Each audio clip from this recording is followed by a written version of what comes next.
So a disappointing second half to say the least for Sheffield United. The final scoreline 4-1, but while it would be easy to point the finger at a poor United performance, I think you also have to give a lot of tribute to Coventry City, who in that second half really took it to the blades, and the guys up front, Brian Deane, played really well. I said it, at half-time, Gyökeres looked to me to be a special player, and to be fair, he ran us ragged today. The two boys up front were very good. I think if it had been 6 or 7 today, we couldn't have complained. Well, the goalkeeper kept United in it to an extent. I mean, Wes pulled off some tremendous saves. I think Wes was probably the man of the match. And, they just looked on a different level at times. Their kind of counter-attacking was superb. The running from back to front with the ball was creating us so many problems. We just didn't seem to be able to keep pace with them at times. Some of their short passing in our box was tremendous. I'm talking about straight ball, diagonal runs to create chances. And the other thing was, we talked about it before the game actually, about physicality. The boy Gyökeres, he bullied us today. He was head and shoulders in terms of what he produced, the quality player on the pitch. Well, let's look at the highlights of that second half. Remember, it was 1 apiece at half-time, with Berger putting United ahead, Gyökeres getting the equaliser, and that was Berger from range, putting in a good low shot, but well held. Yeah, I mean, they kind of really controlled us, and they controlled our success in their final third today. And that's typified by Sander Berg having that shot from distance. We didn't really have any sustained pressure in their defensive third. It was. Look, it's been a big week. Perhaps that took out some energy.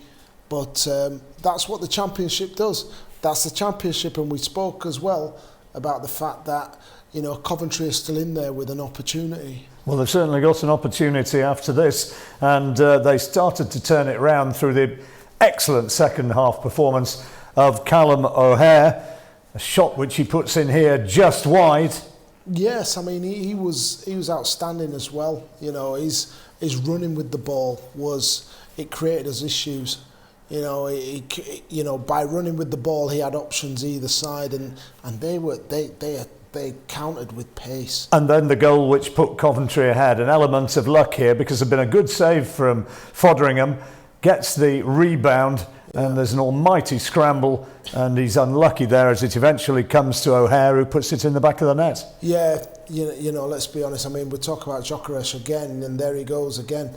Wes couldn't get a strong hand on it. He's been very unlucky, but on the balance, we can't really complain about that. That's one of maybe 5 or 6 chances that were very similar.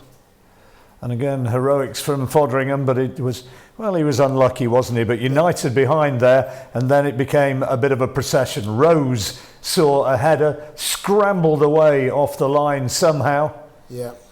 I mean, I haven't seen us under this much pressure for a long time in our 6-yard box. Never mind the box. They just seem to be there. They seem to be hungry to pick up the second balls, and it's been a real humbling. Well, 2 more goals, and first of all, it was that man O'Hare again who made it 3-1. Yep. Coventry rampant by now. Yeah, beautiful bit of movement, and that's what I'm talking about. That little intricate play in the 6-yard box. The runs, the backside of the defender for the nicely timed and weighted ball. Nicely taken, to be fair. It's a great finish. Good goal. In a tight area. Mind he's a very small player as well, isn't he? And then 1 more to come, and they were going in for fun then. This was Godden who made it 4-1. Yeah, we just seem to be a little bit static. I mean, if you look at the shot there, we're watching the ball, we're watching, we're waiting for it to happen, and Yeah, it's a poor goal. It's been a poor defensive display. I'm sure the players will you know, they will admit that, you know, they've not been at their best today. You know, at times we've ball watched, but you know, it's important that we don't get too down and then we pick ourselves up and look to move on. The manager made the changes. United did have a little bit more success in the closing stages. Morgan coming close with this shot over the bar. Yeah, it's a fantastic effort. He's unlucky. That would have been a great goal if it had gone in. But in fairness, we got to be honest and say we didn't really.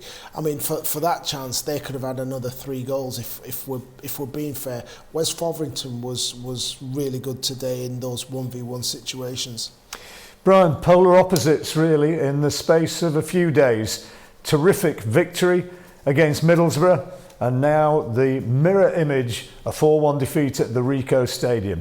Coming up though, back into championship action on Wednesday night, 7:45 the kick-off. The game against Blackpool. We're on air from 7 o'clock when Paul Walker will be joined by Rob Coslook and Kevin Gage. And let's hope United can produce a good performance up there on the Lancashire coast and get back to picking up some more points to aid the promotion challenge. Let's hope that can still be done. Well, that's it for today from here at Bramall Lane. From Brian and myself, from Kevin and from Matt, and indeed from all the team on SUTV, it's good night for now.